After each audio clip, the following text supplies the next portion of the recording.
Всем привет. Так удобно? Кликер можно? Все, прекрасно. В общем-то, главный секрет премиального контента в том, что на самом-то деле премиального контента такого не существует в том виде, в котором вас просят его заказчики. Слышно?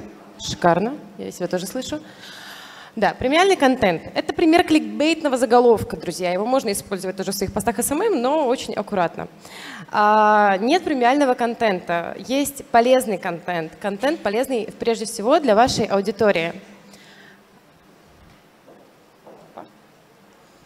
Начнем с того, где искать толковые темы. Я правильно понимаю, что здесь финансовый сектор, это могут быть банки, это могут быть какие-то подряд-компании, это могут быть агентства, неважно. На самом деле темы, они вокруг вас. И если вы не знаете, с чего начать, то просто спросите ваших клиентов.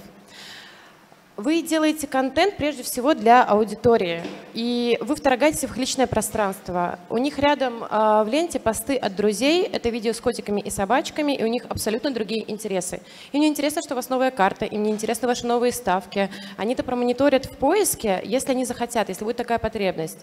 И вы вторгаетесь в их личное пространство, поэтому контент должен быть интересен не вам, а прежде всего аудитории. Как понять, где искать темы? У вас у всех есть клиентские центры, куда обращаются клиенты. Запросите выгрузку из клиентского центра. Это самый легкий вариант. И делайте посты, либо материалы, либо, неважно, контент – это достаточно широкое понятие, вы сами понимаете, что форматы могут быть разные. Отвечайте на вопросы клиентов. Если они спрашивают у вас, как пополнить баланс мобильного, значит, нужно делать пост про то, как пополнить баланс мобильного. Да, это просто, да, это скучно, но это их запрос, им нужна эта информация. Форумы. Ну, тут, я думаю, все понятно. Люди обнажают душу, они приходят в форумы с болью, и вы можете просто промониторить. Есть отличные всякие поисковые сервисы мониторинга. Вы вбиваете свой бренд, узнаете, на каких площадках про него говорят, что про него говорят, и цепляете оттуда какие-то инсайты. Комментарии. В принципе, все ваши соцсети, если нет комментариев, задайте вопрос, побудите людей к действию, чтобы они рассказали вам в комментариях о том, что им интересно. Это тоже вполне себе работающий прием, его можно использовать, только не так часто, потому что люди тоже не хотят тратить время, чтобы помогать вам, помогать им. Но всегда, когда вы выпускаете какой-то пост, смотрите на фидбэк. Это капитанский абсолютно совет, но почему-то многие его игнорируют и продолжают делать посты на тему того, что интересно прежде всего бренду. Вот. Ситуативный маркетинг – это хорошо, и маркетинговые войны – это хорошо, и пошутить – это тоже хорошо, но помимо нас это на рынке с большим мастерством делают другие площадки. Это делают хорошо медиа, это делают хорошо блогеры. Люди не приходят в банк посмеяться. Они приходят туда, чтобы вложить свои деньги, либо чтобы заработать там деньги, и им нужна от вас польза, им нужна от вас прибыль. Поисковые запросы, тут, я думаю, все понятно. Исследования. Мы все проводим миллион маркетинговых исследований. И цифры можно из этих исследований интерпретировать по-разному. Если вы знаете, что у вас 3 миллиона человек оформили ипотеку, вы можете использовать эту цифру в качестве темы для поста, потому что эта цифра подтверждает тот факт, что ваша ипотека, она нужна людям. То есть, но это должны быть очень простые цифры, которые находят отклик у аудитории. Это не должны быть цифры о том, что там 50% наших клиентов сочли интересным вот этот там вклад. Нет, это должно работать не так. Это должна быть какая-то цифра, в которой не узнают себя. У нас было какое-то исследование по финграмотности, и 40% россиян оценили себя как финансово грамотное население. Вот. Мы использовали эту цифру, мы сделали тест о том, как вы относитесь к финансам. Показатели были прекрасные, виральность была прекрасная, потому что людям очень было интересно пройти тест, а как я отношусь к финансам. Потому что на самом-то деле, как выяснилось из исследований, россияне не знают, как они относятся к финансам. Мифы. Говорят, что в метро воруют деньги с помощью переносных терминалов. Давайте расскажем о том, почему это не так, почему это не работает, как это работает, почему бы и нет. Говорят, что есть определенные купюры с определенным номерным знаком. Если их обменять, то можно вырубить много бабла. Давайте спросим наших экспертов, так ли это, и расскажем об этом людям. Это может быть сейчас в новостных каких-то темах. Это какие-то мифы, которые вокруг нас. У нас случаются информационные атаки, когда про Сбербанк рассылают какие-то сообщения о том, что срочно выводите, потому что Сбербанк обнуляет счета клиентов. Мы делаем разъясняющий материал с аргументами, пускаем его на эту аудиторию, то есть таргетируем, да, потом наш материал. И у нас потихоньку сбавляется негатив, и мы выходим на ровный фон. Это то, что помогает не только поднимать как раз финансовую грамотность в стране, что необходимо нам делать как компаниям, ответственным за это. В то же время это реально помогает успокоить людей и исправить какую-то репутационную неприятную для вас ситуацию. Ваша мама, ваши друзья, ваши коллеги, истории тех людей, которые вокруг вас, они могут вам рассказать какую-то забавную историю, и вы можете ее использовать в качестве темы для контента. Это абсолютно не зазорно. Про нас шутили то ли в Comedy Club, то ли где-то о том, что люди мирятся друг другу с помощью переводов по номеру 900, когда их везде заблокировали. Мы сделали про это пост, люди посмеялись еще раз. В принципе, это работает. Хорошая тема – это может быть какая-то новость. Это может быть новость вашего банка, вашей компании. Новости действительно бывают хорошие, интересные. У вас что-то появилось, у вас новый терминал. Или, я не знаю, или вот у нас была прекрасная новость, отличные показатели точно так же были виральные. Робот дарил цветы в отделении Сбербанка. Мне вот эта новость не очень интересна, а люди просто шерят, потому что они любят роботов. Вот им нравятся картинки. Если есть классные картинки, реально классные, да?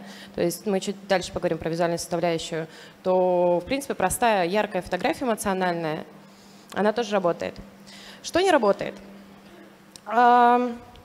Ваша начальница посетила какое-то мероприятие, и там были участники «Фабрики звезд номер 3», и шикарные снимки, и обзоры в каком-нибудь Воге или еще что-то, и вы кидаете эти материалы, делитесь ими с клиентами. Зачем? Это интересно только вам и вашей начальнице. Опять же, помним про интересы аудитории. Пожалуйста, не жадничайте, когда вы делаете картинки, когда вы делаете тексты. Пользовательское внимание, ну, допустим, в ленте Фейсбука 1,7 секунды. За это время человек должен считать ваше сообщение, что вы хотите до него донести.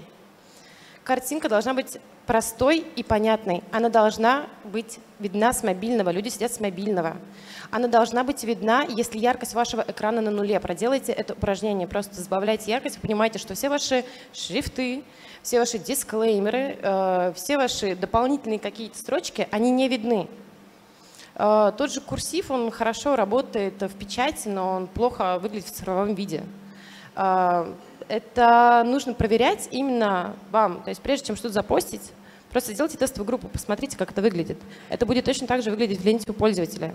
Пожалуйста, не жадничайте на картинках. Не нужно показывать все навыки вашего дизайнера, все его возможности, все его творческое видение в одном посте. Это никому не нужно. Пишите, пожалуйста, понятно. Мы все из банковской сферы, из финансовой сферы. Это очень сложные инструменты, и у нас очень забюрократизированный язык.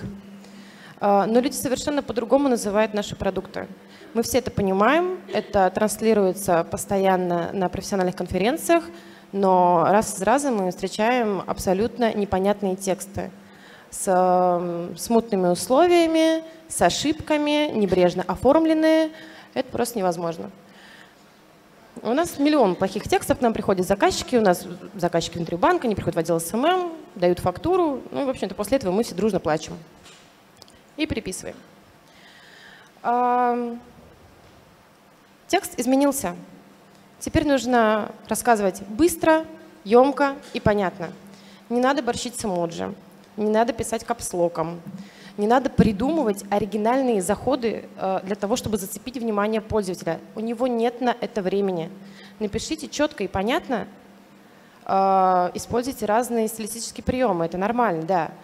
Чередовать длину текста, использовать какие-то метафоры. В принципе, это нормально, но когда вы пишете полотно в 600 знаков, люди не будут это читать. Зачем? Они лучше прочитают историю своего соседа.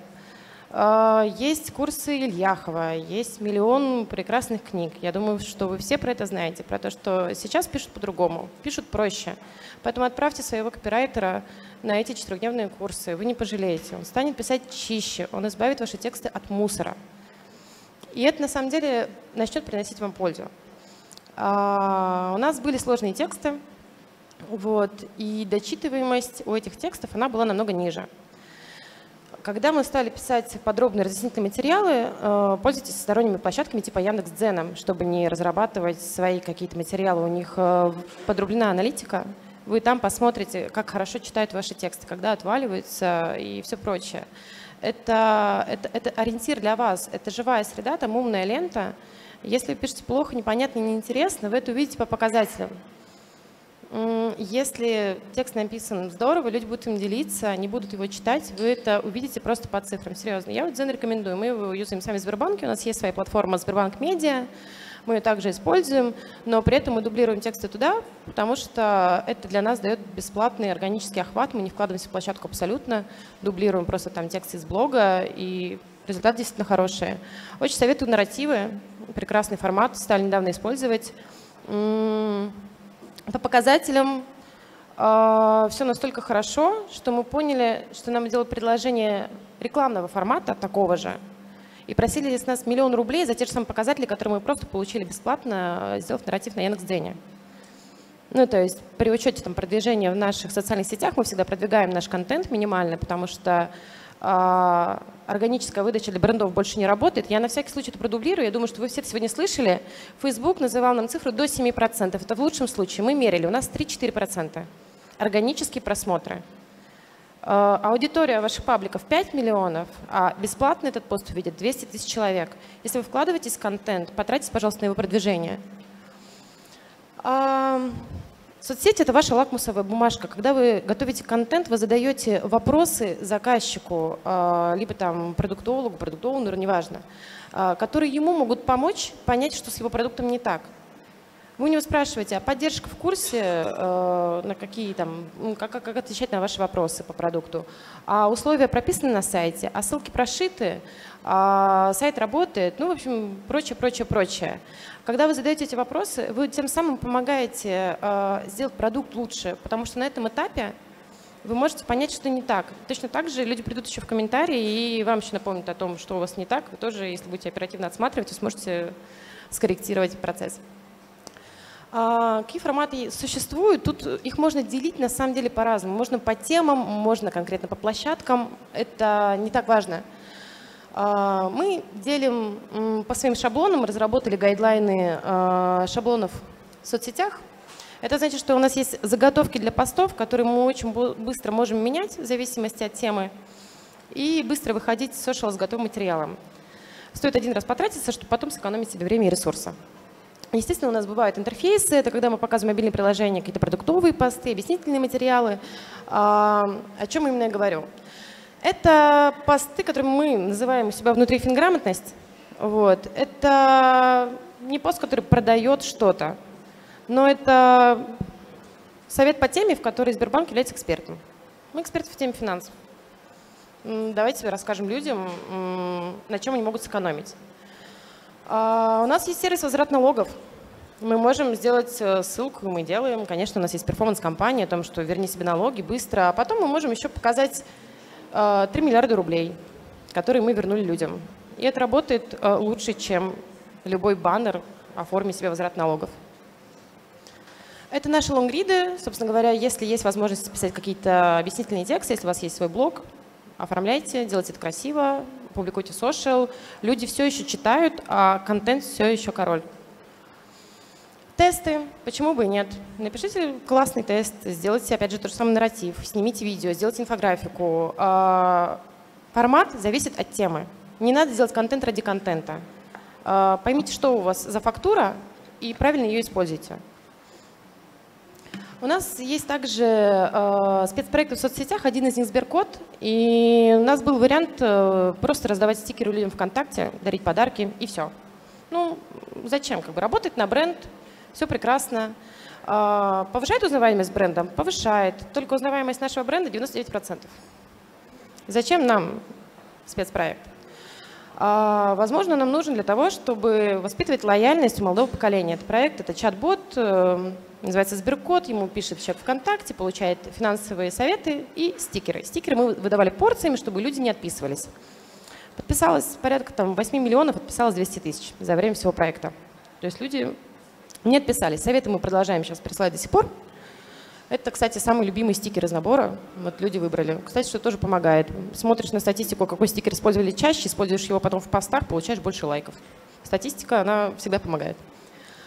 Мы стали рассылать вместе со стикерами советы, опять же, на тему того, как быстро оплатить квитанции, как уберечь себя от мошенников, что такое налоги, что такое ставка. Молодежь, она не так эрудирована, как взрослое население. Соответственно, мы составили список тем, поговорили с экспертами, с тьюторами молодежи, узнали, какие темы им интересны, и стали выпускать вот такие замечательные советы. 7 миллионов переходов у нас уникальных на ссылки. Мы не в каждом совете публиковали какие-то ссылки. Вот. Это могли быть просто законченные советы, вот как в данном случае. Вот. Но если мы интегрировали туда партнеров или свои какие-то продукты, то мы получали очень много органики. Это прям здорово. Вот. Потому что это нативно, это приходит человеку в его личное сообщение, и оно написано в более живом формате, не нашим казенным языком банковским. Это работает. Видео. Видео – это дорого, видео – это сложно. Если вы не умеете делать видео, не делайте. С чего можно начать? Короткие титрованные видео в соцсетях все видели. Видео ради видео не делаем. Если есть классные картинки, если есть какой-то месседж, почему бы нет? Если есть инфографика, можно сделать видео с инфографикой, почему бы нет? Если у вас есть спикер и тема, которая требует много ответов на вопросы, вы можете провести лайв в соцсетях, либо записать интервью. Не более 15-20 минут, потому что на самом деле люди долго не смотрят. Вот. Лучше выходить лайвом, потому что лайв, он отправляет вам меньше, люди подключаются, потом вы этот ролик в готовом виде докрутите, если что.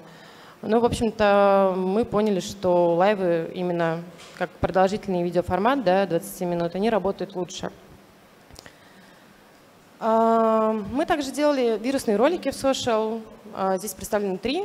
Это один ролик с Гудковым, где мы высмеивали прекрасный мем про «Где карту открывали, туда идите». Это участие Big Russian босса и Дмитрия Маликова в ролике про наше приложение Сбербанк онлайн. И нашумевший ролик «Укупник снова в топе». Кто-то видел этот ролик? Мне его показывать? Давайте мы его покажем, Ирина, пожалуйста. только учтите время, пожалуйста. Оно 0:0? Нет, Давайте. я знаю, я видел этот ролик, просто прошу учесть время. Давайте.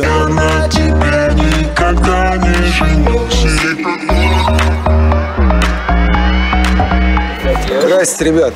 Не хотите со мной селфи сделать? Нет, спасибо. За 1000 рублей мы фотографируемся, выкладываешь в соцсети, пишешь «Я самим укупником». Не, сори. Девушка, не хотите селфи со мной? Нет. А как насчет селфи с селебом? Я же селебрити. Девушка, понятно. А вы кто?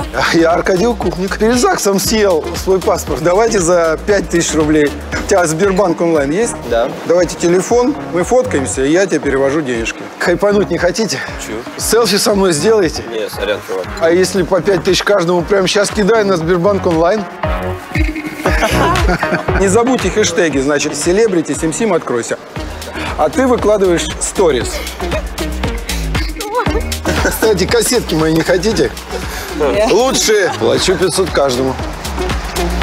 А громче! Я лучше съем перед ЗАГСом. Вот так вот. Не хотите со мной видео сделать?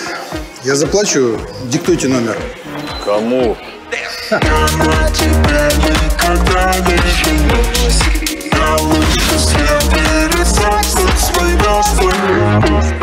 Извините, а у вас паспорт есть? 20 тысяч, если съедете... Нет, я все понял, извини. Итак, зачем вашим соцсетям укупник? Он помогает сэкономить вам деньги на продвижение. Ниже цифры – это наш органический охват. Примерная общая цифра по этим 3 роликам, по каждому ролику – это порядка 3 миллионов рублей, которые мы могли бы потратить на эти просмотры, но нам не пришлось, потому что ролик продавал сам себя. Естественно, вы закладываете деньги в продвижение любого ролика, который вы снимаете. Секунду. Закладываете вы его в пропорции не менее 1 к 2. Вам всем знакомы цифры про то, что креатив 10-20%, продвижение 80-90%. Не менее 1 к 2. хотя бы. Иначе это бессмысленно. Вы тратите очень много денег на креатив и думаете, что он взлетит. Соцсети переполнены контентом. Без продвижения ничего не работает. Есть посевы, есть реклама, есть YouTube, есть миллион различных там курсов и книг, которые научат вас это делать. Есть более грамотные специалисты, чем я. И мы считали, что потенциально достижимый охват видео в соцсетях, то есть загрузка видео в соцсети напрямую обязательно, он выше, чем на YouTube. Вот, при грамотно спланированной перформанс-компании. И еще последний слайд про видео, и последний слайд вообще. Не делайте видео без субтитров, ролики смотрят без звука. Это какая-то очень простая истина. Я регулярно включаю ролики от брендов, и они без субтитров. Кто их смотрит? Человек в метро, он без наушников, он потребляет контент на ходу. Он вас не услышит. Не завязывайте ролики на звуке, если ролик для social. Он его не услышит. Вы будете тратить на сведение звука, а человек просто не уловит этого. Не делайте видео с каше. Это вот эти вот черные поля сверху и снизу. Это вот телевизионная съемка. В диджитале, в ленте у вас в итоге 30% вашего ролика — это черные полосы. Кому это надо? Никто не будет переворачивать даже ваш самый красивый ролик на айфоне. У меня слишком мало времени, я не буду переворачивать айфон, чтобы смотреть ролик от бренда. Это нужно понимать. Не начинайте с старта с логотипа из белого экрана. Загрузка видео. Что человек видит? Он видит белый экран. Он не будет это смотреть. 1 секунда. Он ничего не увидит. В общем-то, я закончила. Извините, что нарушила тайминг немного. Если будут какие-то вопросы, то пишите. Если работает Telegram, лучше в Telegram. Спасибо. Спасибо. Спасибо. Время немножко вышло, поэтому один вопрос. Есть вопрос? Отлично. Привет. Привет. А были ли у тебя какие-нибудь кейсы по продвижению премиум-продуктов? Не массовых, а именно точечных, дорогих? Это потрясающий вопрос. Мы сейчас делаем продвижение премиального продукта. У нас есть Сбербанк Первый. Это там достаточно высокий порог входа. В общем-то, мы делаем закрытое сообщество, закрытый телеграм-канал, потому что таким людям важна принадлежность к классу. То есть как бы это какие-то закрытые мероприятия, как правило, это офлайн, потому что у них нет времени на social, они любят какое-то общение уже с реальными людьми, им его не хватает. Премиальный продукт стоит двигать по-другому, и мы используем еще закрытые, то есть таргетированные посты, закрытые. Естественно, это от бренда Сбербанка крутится, но мы находим этих людей через узкие таргеты, которые там сидят в конкретных местах, которые заходят на определенные сайты. То есть, конечно, там есть погрешность, иногда этот пост может увидеть кто-то победнее, но, как правило, мы просто находим богатых людей именно с помощью таргетирования. И да, используем social, но все-таки как вспомогательный перформанс, потому что люди достаточно искушенные. Спасибо. Спасибо большое. Я надеюсь, вы не уходите еще. Ответьте потом на вопросы.